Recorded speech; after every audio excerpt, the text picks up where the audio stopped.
Como que vocês passaram a semana? Tudo bem?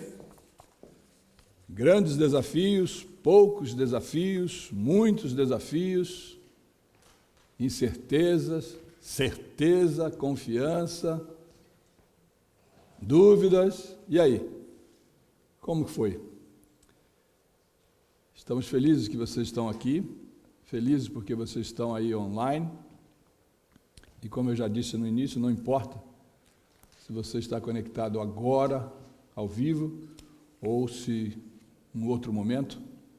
O importante é que nosso desejo é que Deus o abençoe rica e plenamente. Nosso sincero agradecimento a todos vocês que valorizam as coisas espirituais.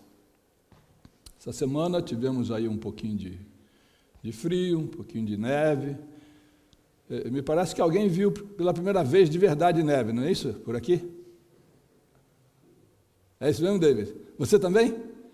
Pela primeira vez de verdade?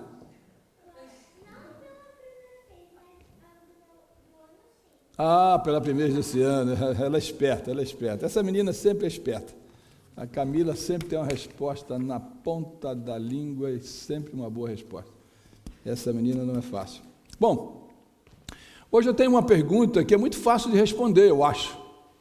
Né? Já estamos no fim? Alguém tem dúvida?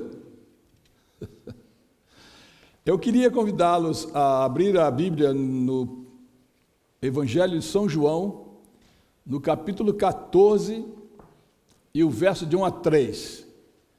Super conhecida essa passagem, mas eu gostaria de relembrar com vocês esse texto. Aí está, para acompanharmos. Vamos lá, então? Não se turbe o coração de vocês. Creiam em Deus, creiam também em mim. Na casa de meu pai há muitos aposentos. Se não fosse assim, eu teria dito a vocês: vou preparar lugar para vocês. No verso 3, e quando eu for e preparar lugar, voltarei e os levarei para mim, para que vocês estejam onde eu estiver. Após ter lido esses versos essa semana, eu lembrei de uma história bíblica também muito conhecida. Davi, ele estava fugindo na tentativa de salvar a sua vida e Deus providenciou um meio para dar um suporte, um apoio, uma proteção a Davi. Deus ofereceu a Davi a chance do relacionamento com alguém, uma amizade especial. Jônatas, o filho do rei Saul. É interessante pensar que essa amizade de Davi e Jônatas era um pouco assim, meio fora do contexto. E por que eu digo isso? Porque automaticamente Jônatas era o candidato ao trono, sucedendo o seu pai, que era rei, o rei Saul. Todavia, ainda mais, o Jônatas sabia que Davi havia sido escolhido por Deus para ser rei de Israel. Mesmo assim, Jônatas não teve ciúmes e nem sequer se preparou, montou um programa, um planejamento, um esquema para dar cabo à vida de Davi. Aliás, ao invés disto, Jônatas e Davi se tornaram super amigos. E aconteceu. Davi se tornou rei de Israel. E em vez de Jônatas subir ao trono depois da morte do pai, Davi agora era o rei de Israel. E Davi lembrou dessa promessa que ele havia feito para Jônatas, porque Jônatas, nessa expectativa de saber que Deus havia escolhido Davi para ser rei, ele fez um pedido a Davi: Davi, poupe a minha família, poupa os meus descendentes. E agora, como rei, Davi lembra dessa promessa. E Davi não mandou matar os descendentes de Jonathan. Gente, é que a gente vive hoje num sistema diferente.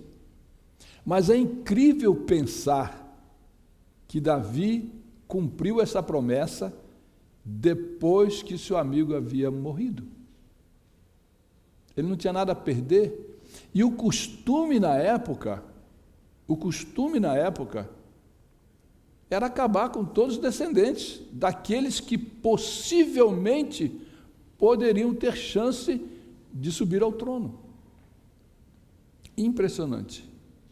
Em vez disso, ele trouxe Mefibosete para sentar-se à sua mesa, à mesa do palácio, e comer com ele todos os dias. Vocês podem ler essa história mais tarde, em 2 Samuel capítulo 9, e também com relação à promessa que ele fez, ou o pedido que Jonathan fez a ele, em 1 Samuel capítulo 20. Por que estou contando parte dessa história conectada com este texto que lemos? Porque a história bíblica, meus irmãos, amigos, a história bíblica confirma que Deus tem sido fiel em cumprir as suas promessas. Se um ser humano como Davi cumpriu essa promessa, o que devemos pensar a respeito de Deus? E uma das muitas promessas que Deus fez foi essa, na pessoa de Jesus, que acabamos de ler: que Ele voltará para nos levar para o seu reino, onde eternamente vamos comer com Ele à sua mesa. Percebem? Agora, um detalhe que eu gostaria de chamar a atenção de vocês, e a minha também. Hoje, nas condições que nós estamos, aqui, da forma que estamos, com limitações para entrarmos e ocupar espaço, em toda parte do mundo uma grande preocupação, eu diria que você e eu devemos focar no fim da história. Ou seja, estaremos com Ele para sempre, assim como prometeu. Vamos imaginar um pouco. 2019 chegando ao final. Viagens, preparativos, compras de presentes, porque o Natal está chegando, convidados para participar conosco das festas natalinas, outros viajando para comemorar a entrada, a chegada de um novo ano, fogos, enfim, um movimento total. Ninguém podia imaginar o que estaria à nossa frente com a chegada de 2020. Coisas incríveis, desafiadoras estavam para acontecer e nós nem sequer, e quando eu digo nós, não é esse grupo que está aqui, nem vocês que estão aí online, o mundo, o FBI, as pessoas que vivem estudando e trabalhando para descobrir coisas que estão encobertas, para evitar tragédias e assim por diante, ninguém imaginava dessa forma como aconteceu. Essa semana eu estava ouvindo a respeito desses acontecimentos e eu vi que alguém escreveu que tivemos cerca de 100 desastres ao redor do mundo só durante a quarentena. Desastres fortes. Tão fortes que cerca de 50 milhões de pessoas foram afetadas. Inundações, incêndios florestais, tufão, furacões, terremotos, tempestades, enchentes, pragas, pestes, e a lista segue.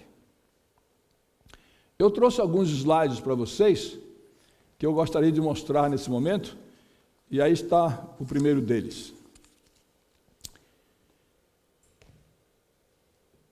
Na Austrália, o primeiro dos slides, na Austrália, incêndio florestal. Terrível, isso no mês de entre janeiro a março. E quando eu falo isso, estou falando também no verão aqui nos Estados Unidos, Califórnia, o Amazonas também, o ano 2020 e assim por diante. O segundo, na Indonésia. Olha aí, enchentes, inundações. O terceiro, um terremoto na Turquia. O quarto, ainda estamos no mês de janeiro de 2020, um vulcão em erupção, esse na Filipinas. Em maio, um ciclone na Índia e Bangladesh. Mês de agosto, no Afeganistão, de novo, passando aí uma série de inundações, enchentes e etc. Número 7, República Dominicana, efeitos de um furacão.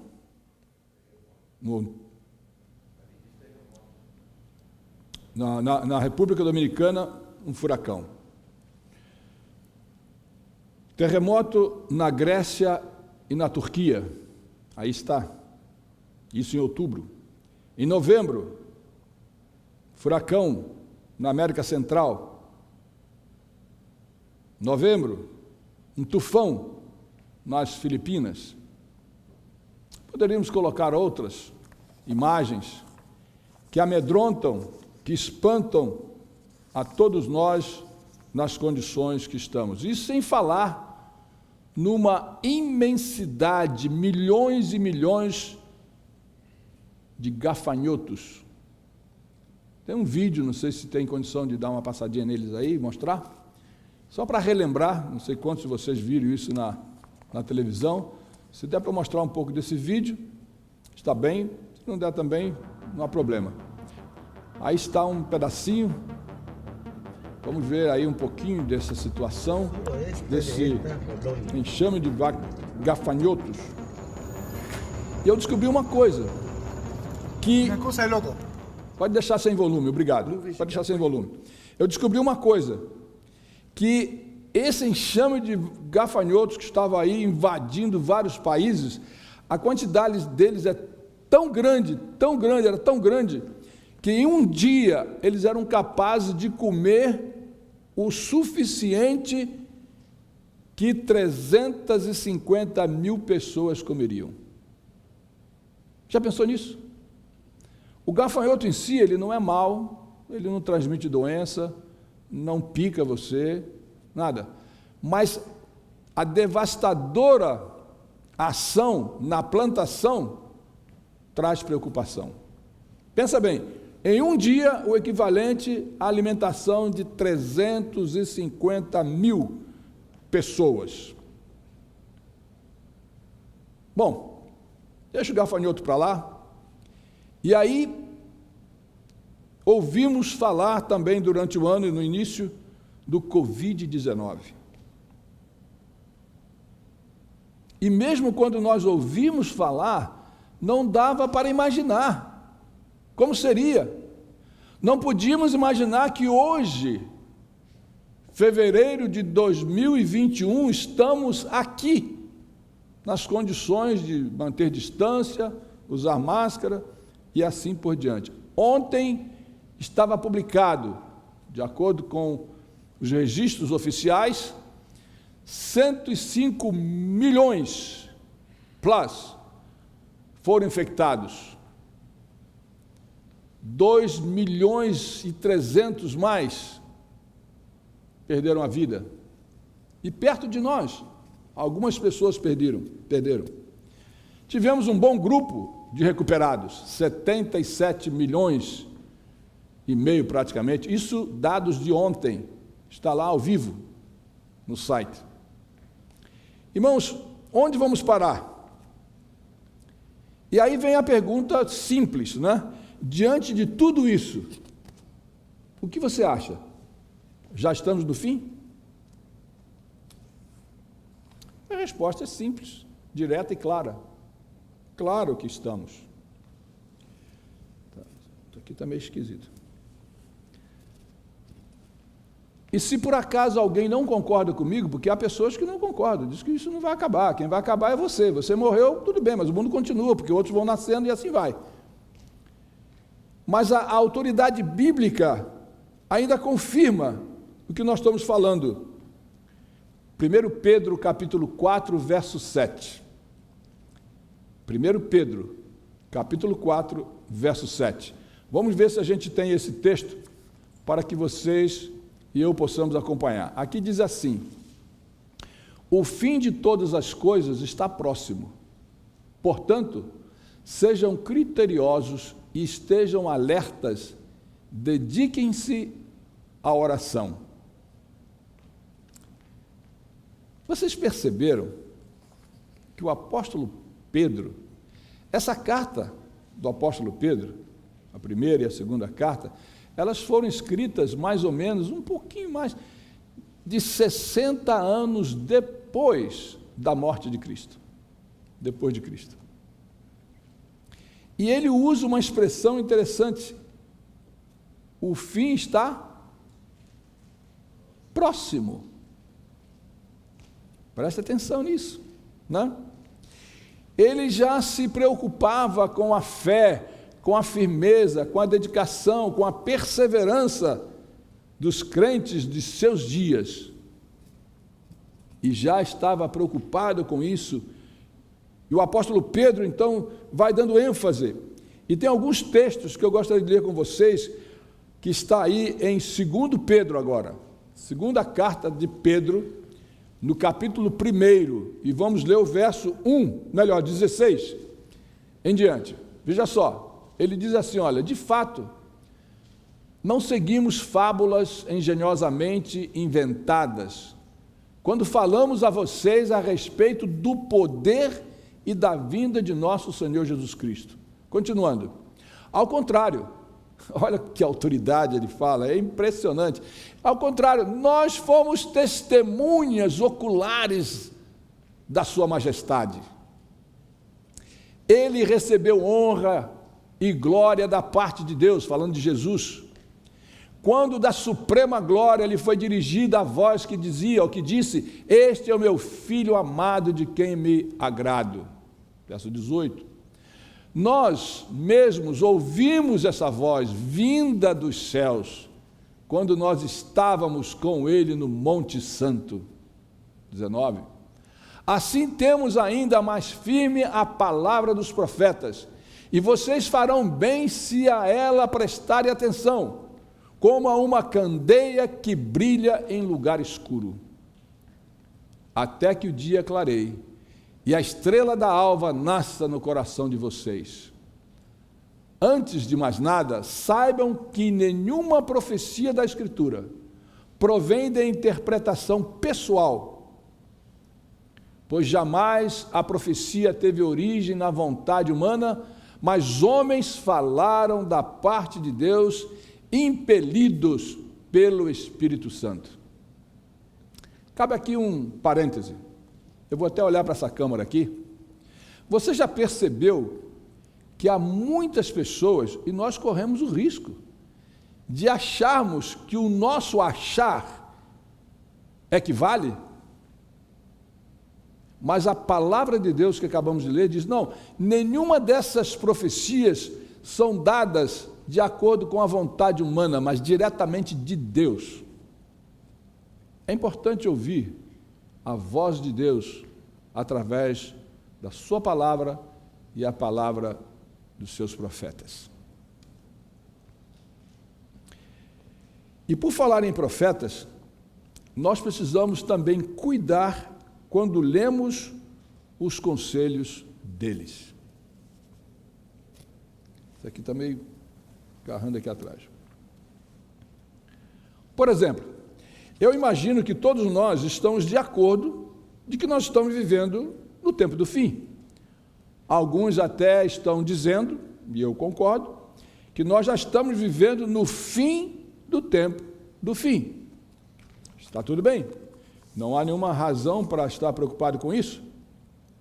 Por outro lado, se você é adventista já há algum tempo, ou se você acompanha aqueles que estudam a palavra de Deus, aqueles que professam uma fé e etc, etc, é possível que você já ouviu, porque esse tipo de pessoas existem já por algum tempo em diferentes épocas, né? Mudam as pessoas, mas a mensagem ou a mentalidade é a mesma, ou seja, que estão sempre buscando, principalmente adventistas, buscando nos escritos da senhora White algo que vai motivá-los a incentivar outras pessoas a saírem das cidades, porque estamos no fim do tempo do fim. E veja só, isto principalmente ocorre por ocasião de alguma mudança política em algum poder mundial, e eu diria aqui assim, que é forte. A isso intensifica mais. E não tem nada de errado. Eu tenho aqui algumas citações, eu quero ler para vocês, né? Não tem nada de errado. A senhora White diz isso. Repetidas vezes tem o Senhor dado instruções de que nosso povo deve tirar suas famílias das cidades para o campo. Perfeito. Agora, existem algumas coisas que nós precisamos considerar nestas orientações. Eu vou continuar lendo para vocês. Onde poderão cultivar seu próprio mantimento, pois no futuro o problema de comprar e vender será bem sério. Aí vamos agora no próximo texto. Os membros de nossas igrejas podem realizar um trabalho que, por enquanto, mal foi iniciado. Nenhum deles deve mudar-se para outras localidades simplesmente por interesse de vantagens terrenas. Mas, aonde houver oportunidade de ganhar a subsistência, vão as famílias que estejam bem firmadas na verdade, uma ou duas numa mesma localidade, para trabalhar, vou repetir, para trabalhar como missionários. Percebem que existe um pouquinho de diferença quando você simplesmente ouve de que estamos no tempo do fim, o que é uma verdade, e que devemos sair das grandes cidades. Mas eu não tenho ouvido, e talvez você também não esteja ouvindo, de que essa saída da grande cidade ou das grandes cidades não é simplesmente uma questão de me proteger, de me trazer benefícios. Vocês estão comigo? Tem muita gente que tem recursos suficientes, ouçam, tem muita gente que tem recursos suficientes para sair para um lugar aí bem distante e viver o resto da vida sem precisar de mais nada. Mas essa ideia, listen to me, ouçam, mas essa ideia de que você vai para o campo e lá não será afetado pelas leis que serão assinadas num futuro breve, que não sabemos quando, você pensa que vai estar livre disso aí? Ouvi de alguém que disse assim, olha bem, eu vou comprar um motorhome, é isso? e vou encher de alimentação não perecível e vou para aí. Quando aqui esse lugar está bem, quando não está bem, vou para o outro. Meu irmão, não vai funcionar assim. E não é esse o plano de Deus. Não é esse o plano de Deus. Olha o que ela diz mais. Deverão sentir amor às almas, a responsabilidade por elas e por elas trabalharem. Levar publicações para distribuir, ter reuniões em casa e convidar os seus vizinhos, porque alguém vai estar por perto. Me entende? Você vai estar perto de alguém, de alguma forma. Não de tanta gente quando você estiver morando na cidade. Mas você não vai ficar isolado, 100% isolado. Não vai. Não vai funcionar assim, irmãos. Aí ela fala sobre a questão de sair das cidades, e ela diz assim, olha só, agir cautelosamente, nada se faça de maneira desordenada, para que não haja grande perda ou sacrifício de propriedade, devido a discursos ardentes e impulsivos que despertam um entusiasmo que não é segundo a vontade de Deus. Para que, por falta de equilibrada moderação, da devida contemplação e de seus princípios e propósito, uma vitória que necessitava ser ganha se transforme em derrota. Eu já vi pessoas no passado que saíram, largaram tudo para trás, e o tempo foi passando, a idade foi chegando, Jesus não voltou, e antes de morrer, fracassou na fé. Porque não foi bem planejado, não foi bem estruturada essa mudança. E Deus não deseja que isso aconteça comigo, nem com vocês. Eu estou lendo testemunhos seletos, estou lendo cartas especiais que ela escreveu, tem mensagens escolhidas, esses textos estão aí nesses livros, mas é interessante. Aí, ela diz uma coisa interessante aqui num comentário, que Jesus preveu quando Jerusalém seria destruída. Achei interessante como que Ellen White colocou esse pensamento aqui e que chama a nossa atenção com alguns detalhes. Veja só, Cristo deu aos seus discípulos um sinal da ruína a sobrevir a Jerusalém. É engraçado, a gente às vezes lê e passa desapercebido. Aí diz assim, e disse-lhes Jesus aos discípulos, como que eles deveriam escapar. Aí Jesus, aqui é a cotação de Jesus, quando virdes Jerusalém cercada de exércitos, sabei que é chegada a sua desolação. Então, os que estiverem na Judéia, fujam para os montes, os que estiverem no meio da cidade, saiam, e os que estiverem no campo, não entrem nela, porque dias de vingança são estes, para que cumpram todas as coisas que estão escritas. O que me chama a atenção aqui, é que Jesus falou para os discípulos assim, olha, quando vocês virem a cidade, o quê? Cercada. Não faz senso, não faz sentido. Se a cidade está cercada de inimigos, aí você vai dizer para mim, para eu sair? É hora de sair?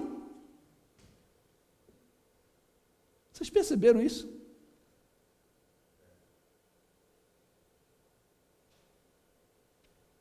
Com certeza, Deus está oferecendo para você também sinais hoje de quando você deve sair. Há muitas pessoas, não é só aqui, em qualquer parte do mundo, preocupadas com a questão da lei dominical.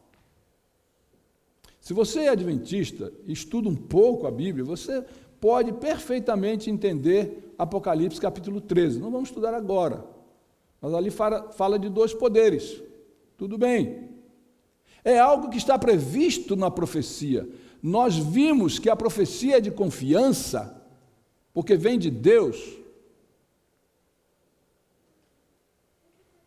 Mas nós precisamos focar para onde vamos, entendendo que as coisas que estão profeticamente anunciadas, elas vão se cumprir. Mas eu não preciso fazer como Abraão, fazer uma montagem para se cumprir. Deixe que Deus atue. Ele está atuando, Ele está vendo, Ele está observando. De novo, não há dúvida, nós estamos vivendo no tempo do fim. E, ultimamente, as pessoas exploram os acontecimentos políticos também. Como eu disse algum tempo atrás, na troca de um papa, alguém me escreveu do Brasil, me ligou, não me lembro, pastor, de acordo com a profecia, agora sim vai acontecer isso, previsto na Bíblia. E eu respondi para essa pessoa com muito respeito, meu irmão, eu creio em tudo isso. Mas essa maneira de falar, de se expressar, eu já ouvi muitas vezes, porque no meu tempo de vida, alguns papas morreram e outros entraram para exercer a função. Então, irmão, tenha calma, porque um dia o que o irmão está falando vai se cumprir. Pode ser com esse, mas eu não sei se vai ser com esse. Percebe? Então, o ponto é o seguinte, vai se cumprir. A promessa vai se cumprir. Mas não há necessidade de você ficar conjecturando, e criando e montando. Não há necessidade disso. Agora, nós temos eleito aqui no país que vivemos, um novo presidente. Mas o anterior, muita gente falou coisas. E agora estamos falando e ouvindo a respeito do atual. É um presidente que não é protestante. E as pessoas estão associando isso com aquilo, profecia. Irmãos, você que está aí me ouvindo e vê acompanhando, você não precisa se preocupar com isso. Vai acontecer. Você já leu o que vai acontecer?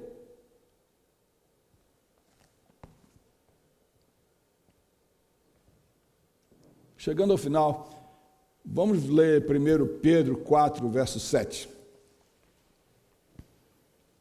1 Pedro 4, verso 7. Está aí? Já lemos, mas vamos de novo. O fim de todas as coisas está o quê? Próximo. Portanto, veja só, irmãos, aqui está a chave. Portanto, sejam criteriosos, estejam alertas e dediquem-se à oração. Agora eu vou fazer uma pergunta para você pensar comigo. Quanto tempo ou quão próximo está o dia da volta de Jesus? O que você entende daquela palavra ali? Está próximo.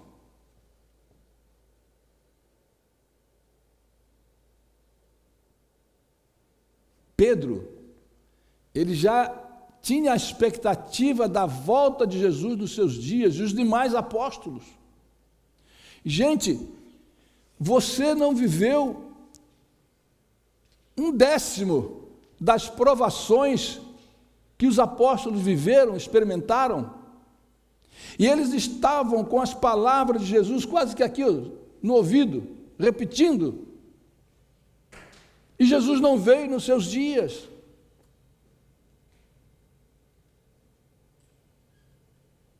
Gente, quão próximo está? Eu não estou dizendo que está longe. Eu já disse, estamos no fim. Mais uma coisinha para pensar. Vamos lá em 2 Pedro, capítulo 3, começando o verso 1. 2 Pedro, capítulo 3. Olha lá, escuta bem. Amados, esta é agora a segunda carta que escrevo a vocês. Em ambas, quero despertar com estas lembranças a sua mente sincera para que vocês se recordem. Recordem das palavras proferidas no passado pelos santos profetas e do mandamento de nosso Senhor e Salvador Jesus Cristo, que os apóstolos ensinaram a vocês. Continuando, antes de tudo, saibam que nos últimos dias surgirão escarnecedores, zombadores e segundo suas próprias paixões. Continuando, e eles dirão, o que houve com as promessas da sua vinda? Desde que os antepassados morreram, tudo continua como desde o princípio da criação. Mas eles deliberadamente se esquecem de que há muito tempo, pela palavra de Deus, existem céus e terra, e esta é formada da água e pela água. Continuando. E pela água o mundo daquele tempo foi submerso e destruído. Olha como é que Pedro vai colocando e construindo. Pela mesma palavra, os céus e a terra que agora existem estão reservados para o fogo, guardados para o dia do juízo e para a destruição dos ímpios. E ele continua, não se esqueçam disto, amados. E aqui está a chave para você e eu pensar um pouco mais. Não se esqueçam disto, amados. Para o Senhor, um dia é como o quê? 1000 anos. E 1000 anos como um dia. Um detalhe aqui para pensar. Dá uma paradinha no texto aí, por favor, e depois a gente já vai encerrar por causa do tempo. Só para pensar. Quantos anos fazem depois de Cristo?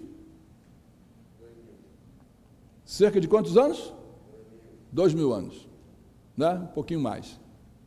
Se você usar as palavras de Pedro, que ele está instruindo, orientando, advertindo, você já pensou que nós estamos vivendo, na verdade, no terceiro dia depois de Cristo? 3 dias, 2 dias passaram e estamos no terceiro.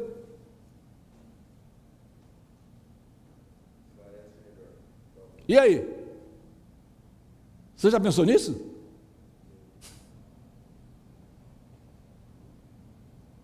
Estamos no tempo do fim? Sim. Tudo indica? Sim. Profeticamente? Sim. Biblicamente? Sim.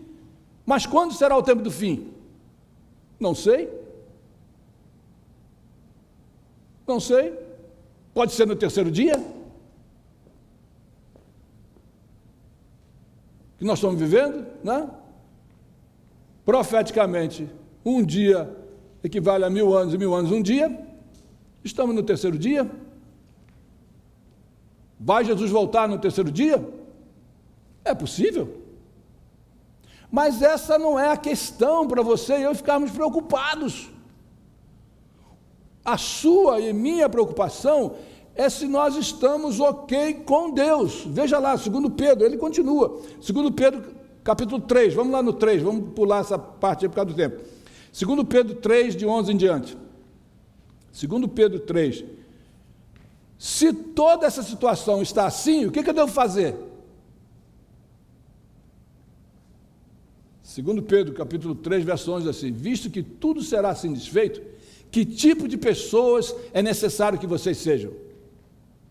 Agora vem a resposta. Vivam de maneira santa e piedosa. Verso 12. Esperando o dia de Deus e o quê? Apressando a sua vinda. Naquele dia, os céus serão desfeitos pelo fogo e os elementos se derreterão pelo calor. Todavia, de acordo com a sua promessa, esperamos novos céus e nova terra, onde habita a justiça. Portanto, amados, enquanto esperam estas coisas, empenhem-se para serem encontrados, de que maneira com Deus? Em paz, imaculados, inculpáveis. Tenham em mente que a paciência de nosso Senhor significa salvação. Um parênteses aqui, gente. esse tempo todo que você imagina que está demorando tanto, é a prova da paciência de Deus para com você e para com aqueles que você ama e que não estão preparados para a volta de Jesus. Às vezes, inconscientemente, nós agimos de forma egoísta.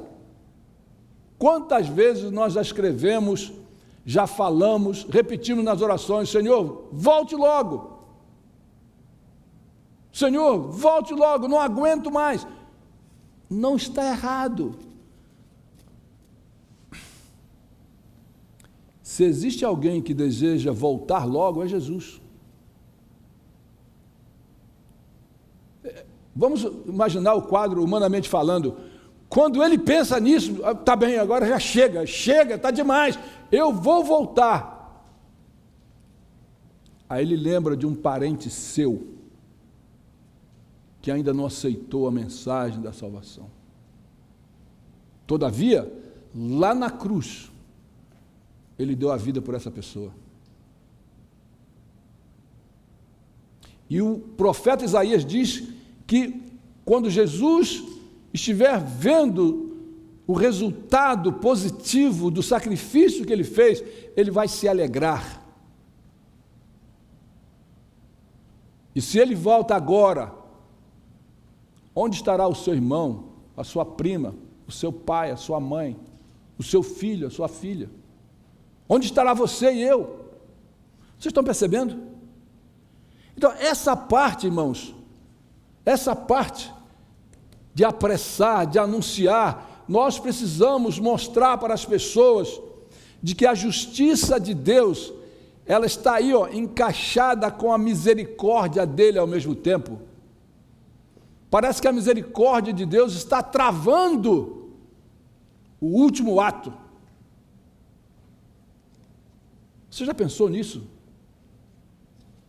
Você já pensou em quantas pessoas estarão perdidas se Deus decide ouvir, quem sabe, as nossas orações quando falamos: Senhor, volte logo?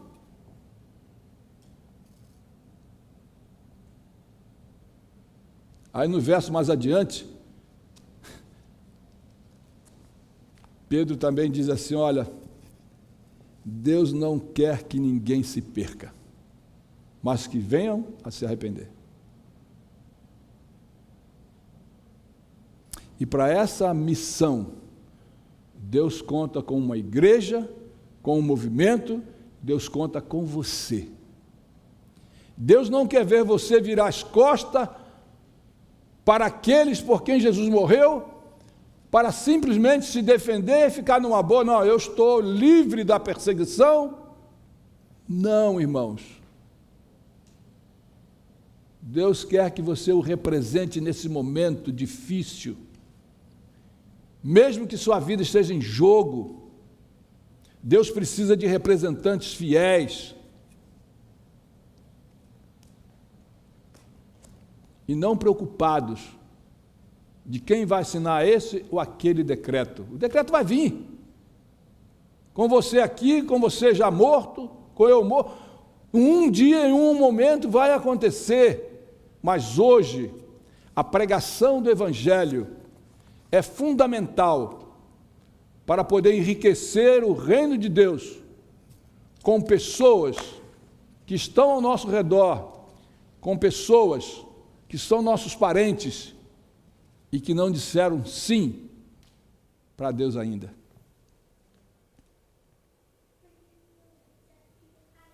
Já estamos no tempo do fim? Sim. Mas, acima de tudo, o tempo do fim é hora de ver a igreja, eu, você, saindo, contatando as pessoas, comunicando para elas aquilo que Deus está anunciando que breve vai acontecer. Que o Senhor toque no seu coração, toque no meu coração, para cumprirmos a missão que nos deu. Vamos ficar de pé.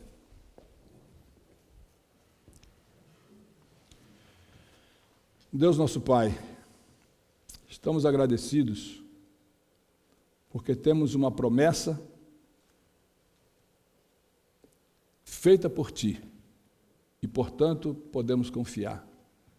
Se Davi cumpriu a promessa feita a Jonathan, por que vamos duvidar da pessoa do nosso Senhor Jesus Cristo? Enquanto o retorno não acontece, Senhor, que o nosso foco seja o grande dia, onde estaremos à sua mesa, nos alimentando com Cristo para sempre. Ajuda-nos a divulgar essa mensagem, essas boas novas às pessoas. Não divulgar o medo, a preocupação, pragas,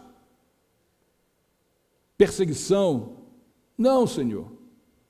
Vamos divulgar que existe um reino onde tudo estará restaurado, novo, novos céus, nova terra.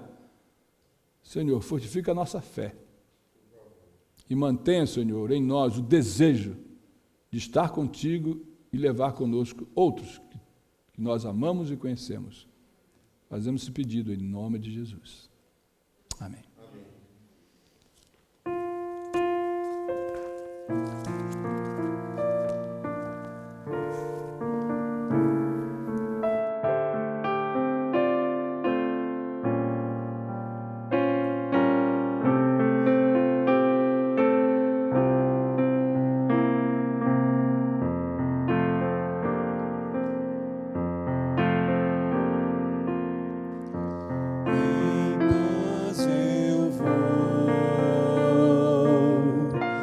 Ouvir a voz de Deus.